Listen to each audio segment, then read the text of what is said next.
Yes, ma'am. Ano nga po ulit trabaho ni Colonel Lachica? Siya po ang head ng aming BPSPG at siya po ang inatasan as security officer po ng Office of the Vice President. And of course, you will agree with me, iba po ang trabaho ng security officer sa trabaho ng special disbursing officer. Tama po ba? As a matter of Yes, fact, kaya iba po kayo'y banded. Kaya po kayo nire-require ng Fidelity Fund is to take care of these public funds. Si Colonel Lachica po ba? Covered po ba siya ng Fidelity Fund? Hindi po, ma'am. I don't think so because it's not part of his job to disburse public funds. Pero siya po ang may alam, ma'am, lalo na pag-implement sa mga confidential activities po, ma'am. Just like surveillance and monitoring po. Kung okay po pa dyan, itayo, example, yung satellite office. Even when he is aware of the implementation of the surveillance activities, you, as a special disbursing officer, should be the one actually paying all the recipients. Do you understand, Ms. Acosta? I understand po, ma'am. Then why did you give all the money to Colonel Lachica? Because po may utos po si Ma'am Inday Sara na sa kanya ko po i-release. Kasi siya po ang nakakaalam kung paano po i-implement ang mga programs and activities in line po sa confidential. Ano ba ang opisina ni Colonel Lachica? Yung sa Camp Aguinaldo, yung kulay blue. And how close is this to the office of the Vice President, ma'am? Siguro mga 20 minutes o 30 minutes 20 makarating na minutes siya. drive. Kung kayo po ay nakarating dito sa OVP at around 4 p.m. at pagkatapos nyo pong dumating, nilagay nyo sa extension office just on the floor, the entire 125 million, hindi nyo pinasok sa vault, anong oras naman po dumating si Colonel Lachica? Mga 4:30 po. 4:30. Yes po. At ano pong ginawa nyo dito sa pera pagdating ni Colonel Lachica? Nagpunta po kami sa office na yon, i-open ko yung office, tapos nirelease ko sa kanya ang 125 million at pinareceive ko siya sa kanyang, may listahan po kasi siyang binigay po sa akin, ma'am, considering na kami po ang gumagawa ng physical and financial plan. After mga 2 weeks, nagbigay na po siya ng advance copy ng kanyang request for funding. Ang tawag ko noon, listahan ng kanyang object of expenditures po. Listahan ng? Object of expenditures po. Object of expenditures. Yes po, ma'am. Okay.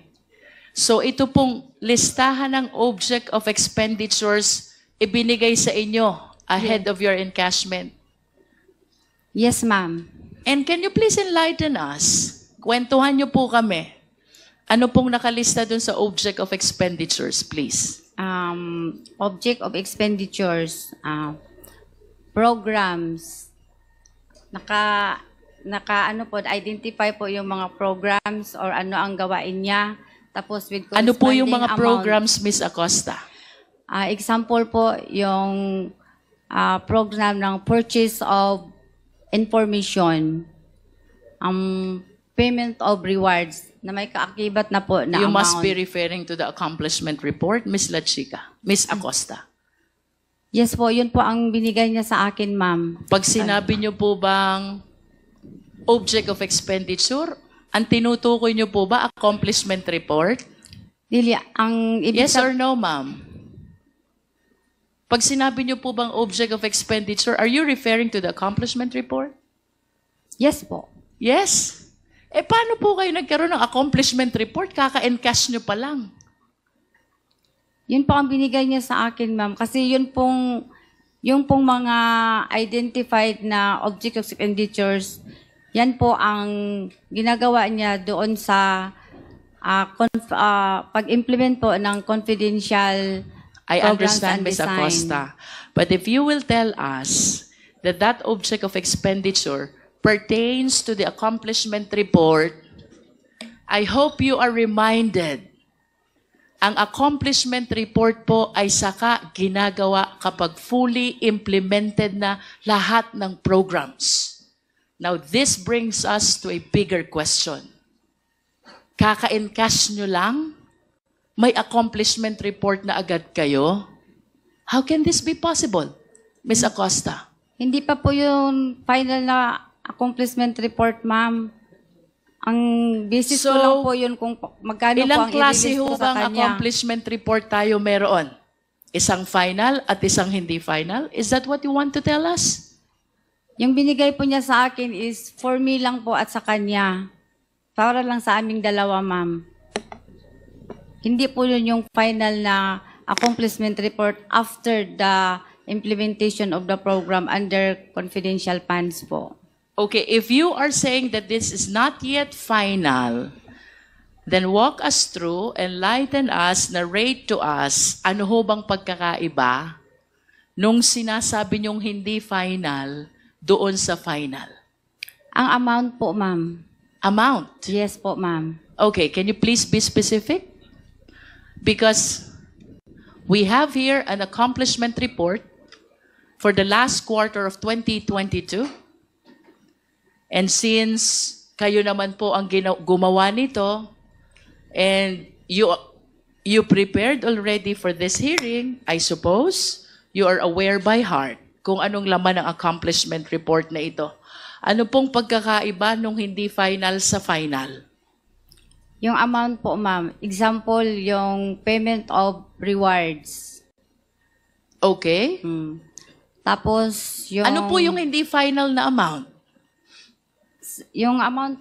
Okay, to guide Miss Acosta, Secretariat, can we please flash the accomplishment report for the last quarter of 2022?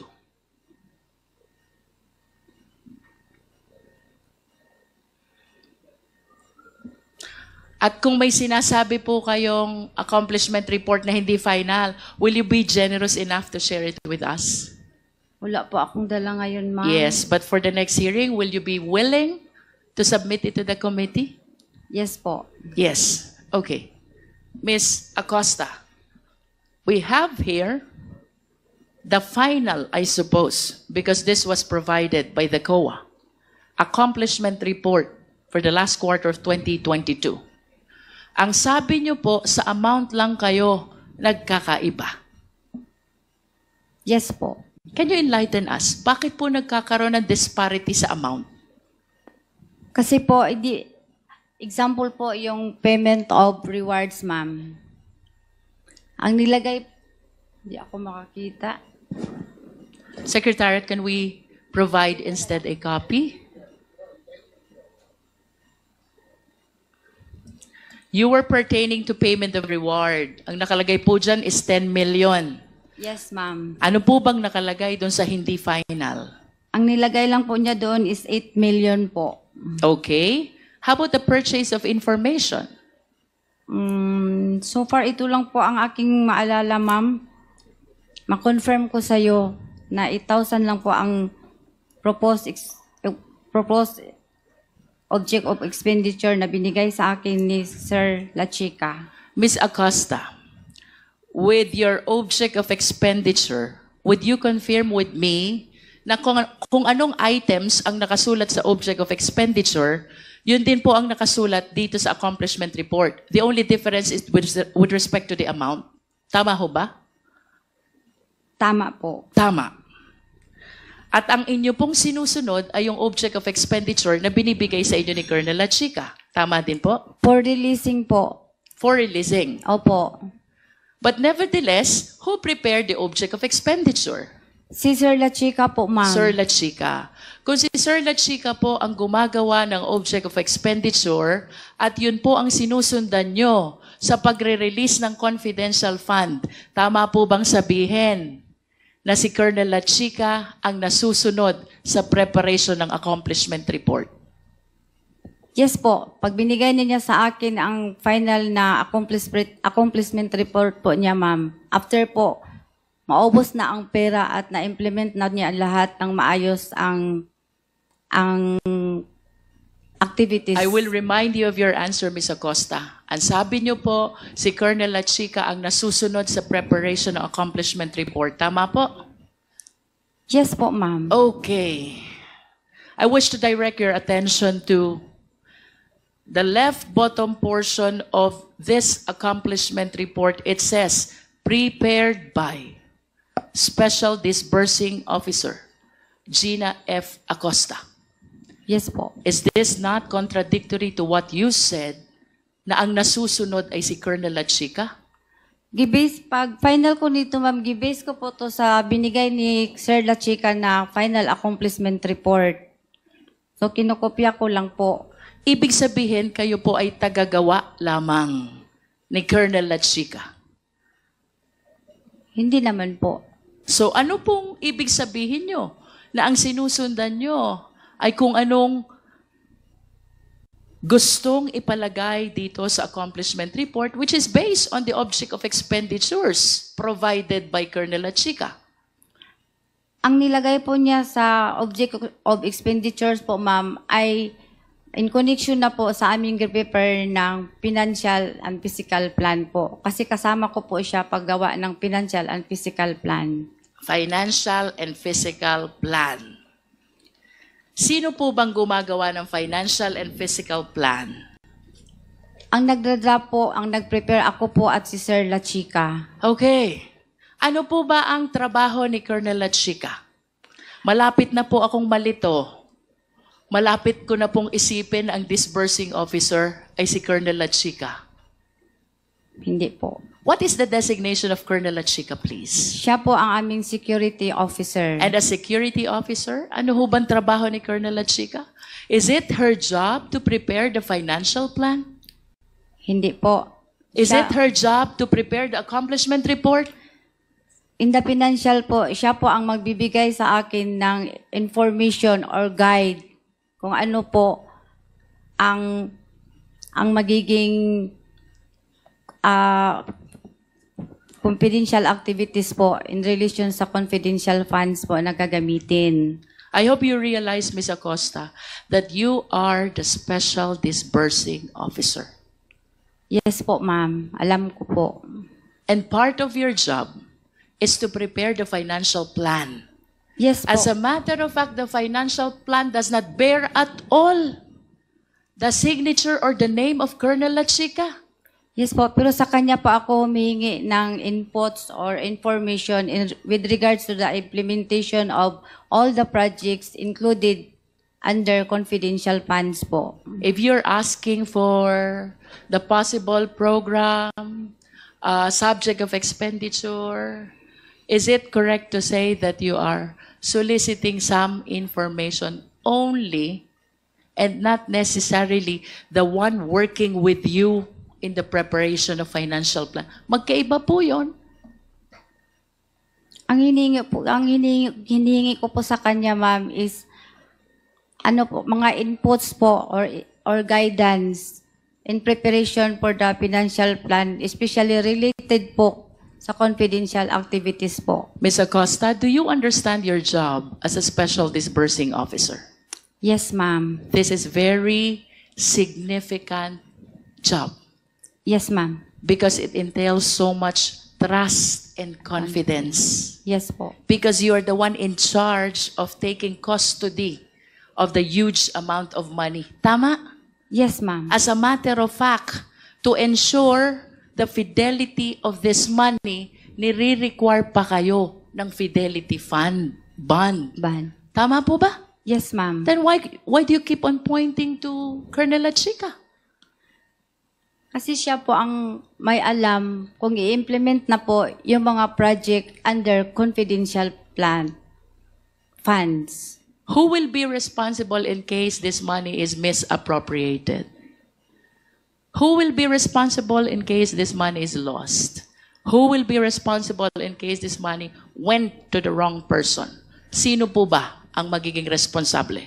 Ako po. Because you are the special disbursing officer and not Colonel Lachica.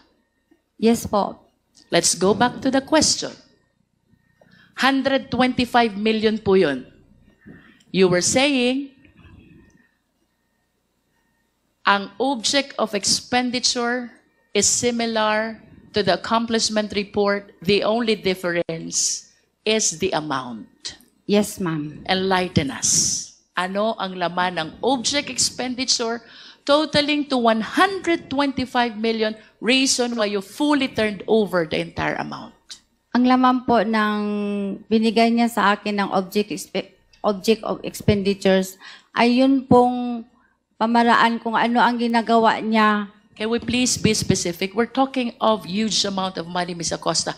This is 125 million. Of course, you realize the significance of this amount.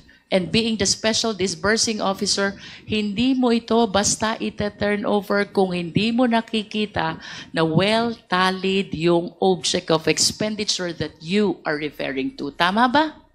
Yes, ma'am. Pero may information na po ako na pag natanggap ko ang pera, ibigay ko po sa security officer namin. Even without the object of expenditure? Meron po. Okay, let's go back to your object of expenditure. Kasi ako, Ms. Acosta, if I am the custodian of 125 million and I was directed to turn over this to a certain person, I will be very careful to make sure that whatever's in the list tally to the entire amount of 125 million. Now tell us, ano ang laman ng object of expenditure? Ang laman po ng object of expenditures ay yun pong mga expected expenses sa pagpatupad po ng confidential activities. I know. Can you please state the item? Kanina po, ang sabi nyo, purchase of information, payment of reward. Ituloy nyo po yun. You even said that there's a payment of reward, hindi nasunod yung 10 million. So magkano po ang nasunod? Ito na po akong placement report na final, ma'am, yung gi-attach ko po sa liquidation report. Okay.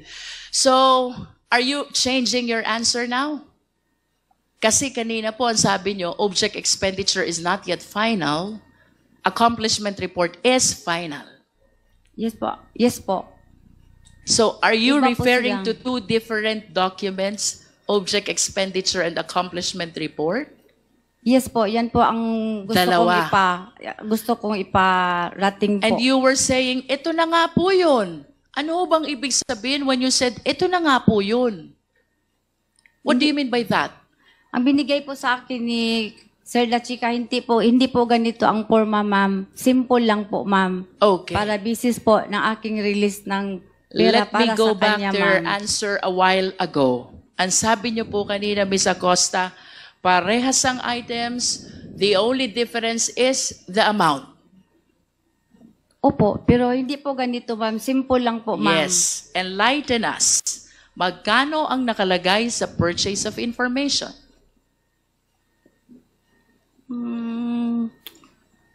Less than 14 million po, ma'am. Less than. Opo. Can't you remember the amount? 12 million po. 12 million. Payment of reward. Ito po yung 8 million, ma'am. 8 million. Rentals.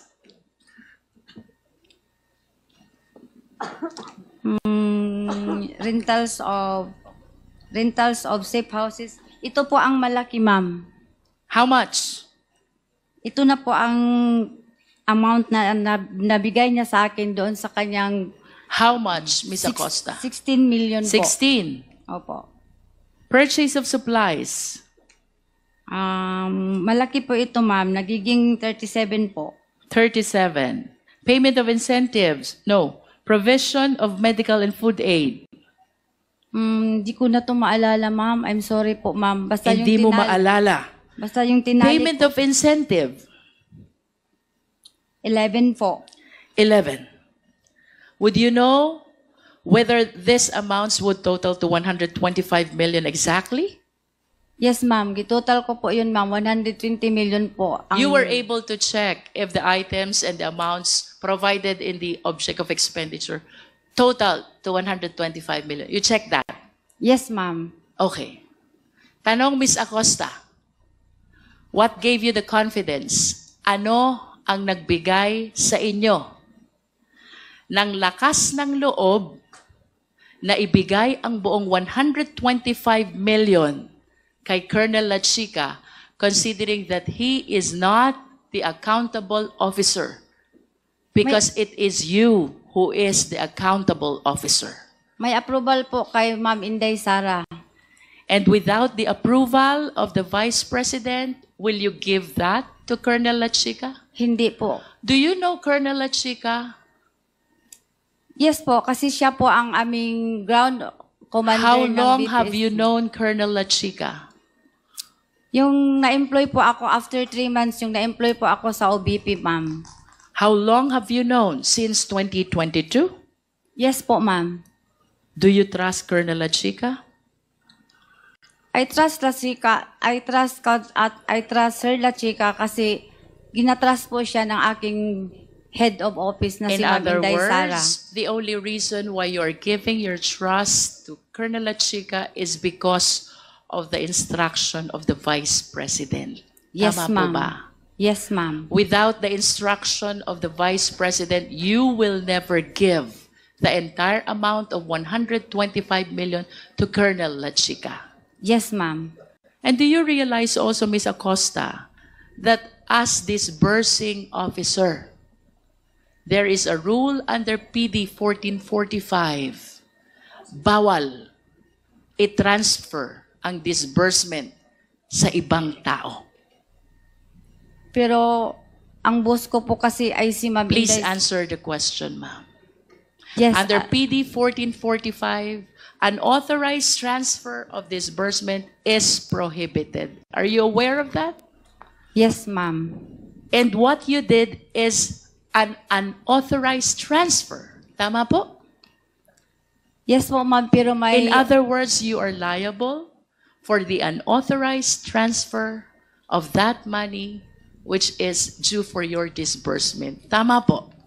Tama po, ma'am. Pero, Are you aware also na kung ito pong perang ito ay mapupunta sa mga hindi matitino na government officials at gagamitin for purpose other than its confidential purpose, you can be held liable for yes po. malversation of public funds by negligence.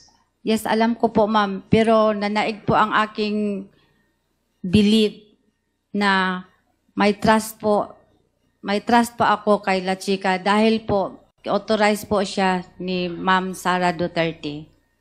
And are you aware also that what Colonel Lachica did is he usurped Ano po? your authority as special disbursing officer? Ang ginawa po ni Colonel Lachica ay pinakialaman na yung trabaho na dapat ay sa inyo. We call that usurpation of authority. Kasi po wala po akong alam kung paano po i-implement ang mga confidential activities po, ma'am. Si Bakit Sir po- Lachica lang po ang may alam. Sandali po, bakit po wala kayong alam? You are the special disbursing officer. You prepare the financial plan. You are a signatory in the disbursement. You prepare the liquidation. You certify.